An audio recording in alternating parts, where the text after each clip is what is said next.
El, father of the gods, called Bolel for his strength, and El Elyon, meaning God Most High. Welcome to Deca Rankings. The topic for today is Top 10 Most Powerful Canaanite Gods. From the ancient lands of Canaan, in what is now Syria, Lebanon, and Israel, emerged one of the oldest pantheons of gods in human history. These deities ruled over a civilization that flourished for 3 millennia, their names preserved in clay tablets unearthed at Ugarit and echoed through biblical texts. The Canaanite gods controlled the forces of nature that brought life and death to the arid landscape: rain, drought, the harvest, and the underworld itself. Today we rank the 10 most powerful gods of the Canaanite pantheon, from the least to the most mighty. We explore their domains, their epic battles, their worship, and how their legends influenced religions that followed. These are the gods who shaped the ancient Near East. Number 10. Dagon. Dagon, god of grain and agriculture, was revered as the provider of crops and the father of fertility. His name literally meant grain in Ugaritic and Hebrew, making him essential to survival in the ancient Near East. Worshipped extensively throughout Mesopotamia and Syria, Dagon had major temples at Tutul and Terka along the Euphrates River. In Ugaritic texts, he appears as the father of Baal, the storm god, linking him to the divine lineage of the pantheon's most active deities. The Philistines later adopted Dagon as their national god, building temples at Gaza and Ashdod that appear prominently in biblical accounts. His cult survived for millennia, attested as early as 2500 BCE and lasting through the Maccabean period. Today, Dagon represents humanity's eternal dependence on the harvest and the divine forces believed to sustain civilization. Number 9. Yarek.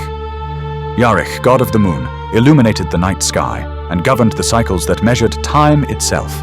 Known as the Illuminator of Heaven and Lord of the Sickle, Yarek's crescent form marked the passage of months and guided agricultural seasons. His most famous myth recounts his marriage to Nikal, goddess of fruits and fertility, a union that symbolized the harmony between lunar cycles and earthly abundance. He provided nightly dew that watered fruit orchards in the desert, and his daughters were invoked during childbirth. The city of Jericho bore his name, testament to his importance in Canaanite urban centers. His worship spread throughout Amorite territories from Ugarit to Mari. Today, Yarek embodies the eternal connection between celestial movements and human survival. Number 8. Shapash. Shapash, goddess of the sun, was called the torch of the gods and the illuminator of the heavens. As the all-seeing solar deity, she witnessed everything that occurred under her light, making her a goddess of truth and justice. Shapash served as the divine messenger of El and acted as psychopomp, who guided souls through the underworld each night. In the Baal cycle, she plays a crucial mediating role, helping Anat search for Baal's body and delivering the verdict that ends the conflict between Baal and Mot.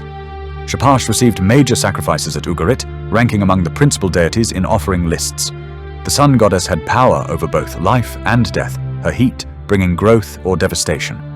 Today, Shapash represents divine oversight and the eternal cycle between light and darkness. Number 7. Yam. Yam, god of the sea and primordial chaos, personified the untamed power of water and the destructive force of storms. Also called Judge River, Yam ruled over oceans, rivers, and the dangerous depths that sailors feared. El favored him early in myths, granting Yam kingship over the other gods, but his rule quickly turned tyrannical. The sea god commanded Lotan, the seven-headed serpent similar to the biblical Leviathan, making him doubly terrifying to ancient peoples. Baal challenged Yam's authority in an epic cosmic battle, striking him with magical clubs and casting the sea god down from the divine mountain Saphon. Though vanquished, Yam returned to his role as ruler of the waters, never fully destroyed. Today, Yam represents chaos that must be conquered repeatedly, the primal forces civilization struggles to contain. Number 6. Anat.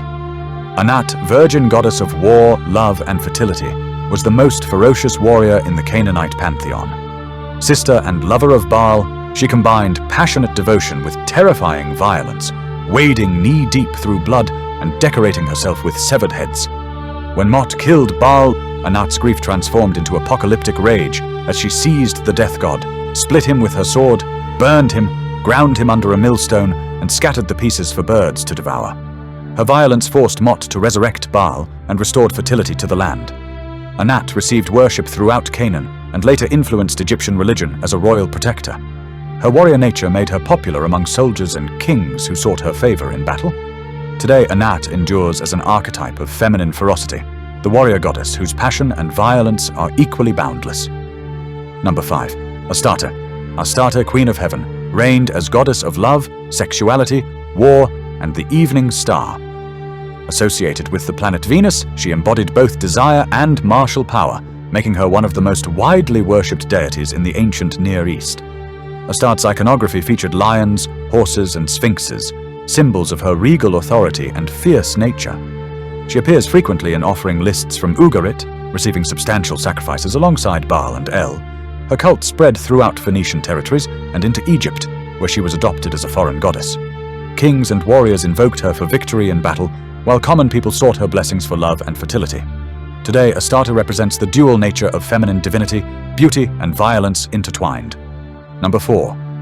Mot, god of death, drought, and the underworld, embodied the inevitable end that awaits all living things.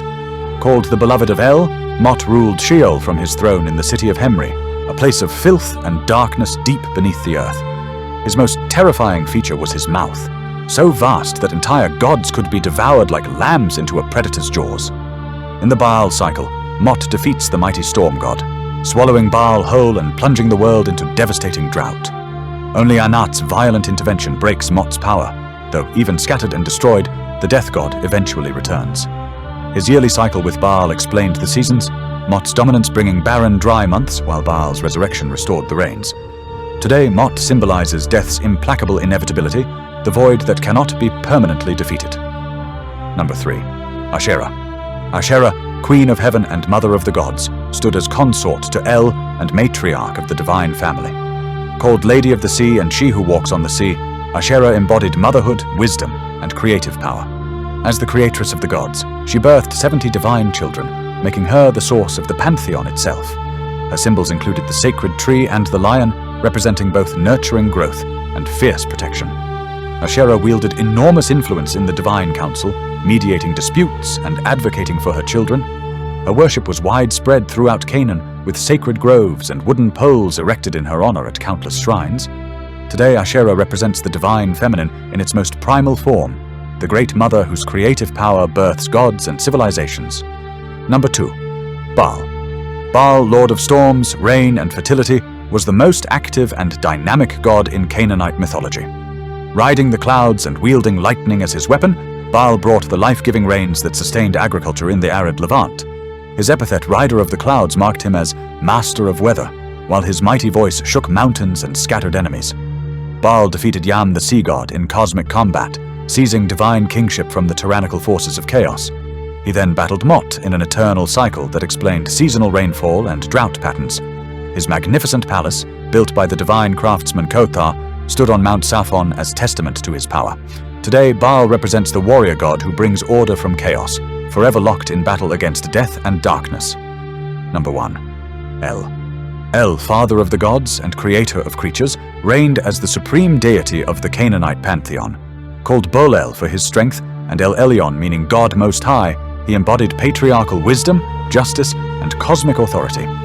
From his dwelling at the source of the 2 rivers where heavenly and earthly waters meet, El presided over the divine council. As the creator deity, he fathered the pantheon through his consort Asherah, making him patriarch of all divine beings. El's authority was absolute, his decisions final, though he delegated active roles to younger gods while maintaining ultimate sovereignty. Unlike other gods who battled constantly, El remained distant and deliberate, his power so vast he rarely needed to demonstrate it. His name became synonymous with deity itself, eventually merging with early Hebrew monotheism as the foundation for understanding divinity in Western religious tradition. These gods of Canaan shaped not merely their own civilization, but the entire ancient Near East. Their stories of cosmic battles between order and chaos, their cycles of death and resurrection, and their embodiment of natural forces became templates for later religions. From storm gods to death gods, from divine mothers to warrior goddesses, the Canaanite pantheon gave voice to humanity's deepest understanding of the powers that govern existence. Though their temples crumbled millennia ago, their names and stories continue to resonate through religious texts and archaeological discoveries, reminding us that these ancient deities once commanded the devotion of entire civilizations. Like this video, and subscribe to Deca Rankings for more videos like this.